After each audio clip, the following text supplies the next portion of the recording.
Ano, wala kang pasok ngayon? Wednesday ngayon na. Walang pasok ngayon. Ay, umi-extra ka sa gabi hanggang sa madaling araw eh. Nagte-take ka pa ng ano para lang hindi ka makatulog.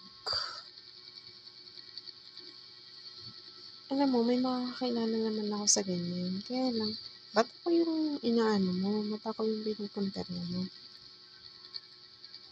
Hindi rin naman ako nangingialam sa mga sa mga ganyan. So, bakit ako? Malaki yung kita mo sa akin. Ang dami niyo pa dyan ah. Sino yung binabantayan mo? Ako? Gagawa ko ng something na kakaiba or papatayin kita? Hindi no. Hindi ako yung gagawa nun.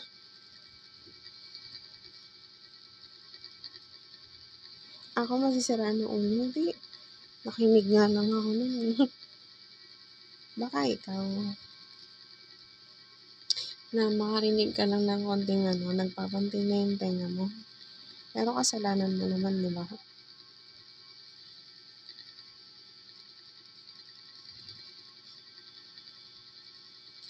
Kasalanan mo, ikaw yung nanguna sa akin.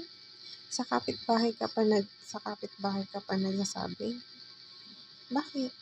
Nag-iimbestiga ka? Ano ba yung pinuputok ng butsi mo?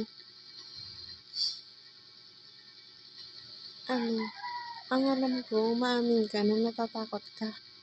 Kaya nanguna ka. Takot ka saan? Na matuklasan nila yung ginawa mo sa akin? Saan? Kaya nagpapakampi ka sa kung kanina na gumagawa rin ng kung ano-ano. Saan? Tapos hindi naman ako huli. Ganon. Kaya gusto mo, sumali ako sa federasyon nyo, ganyan. Ayoko eh. Ba't ka namimilit? Hindi mo ba i-acknowledge yung ginawa ko? Na wala kang sinaktan na tao para makagawa ng kung ano. Kaya sabi ko yung nagbibigay sa akin, huwag ka na magbibigay sa akin kasi hindi naman ako, nakinabang na nga yung iba. Ako pa yung pinunterya. Ako pa yung pinasakitan niya. Kaso may mga pangalan yun. Ano yun? May mga pangalan yun. May pangalan ng mga kakilala ko yun. Nagbigay sila. Ano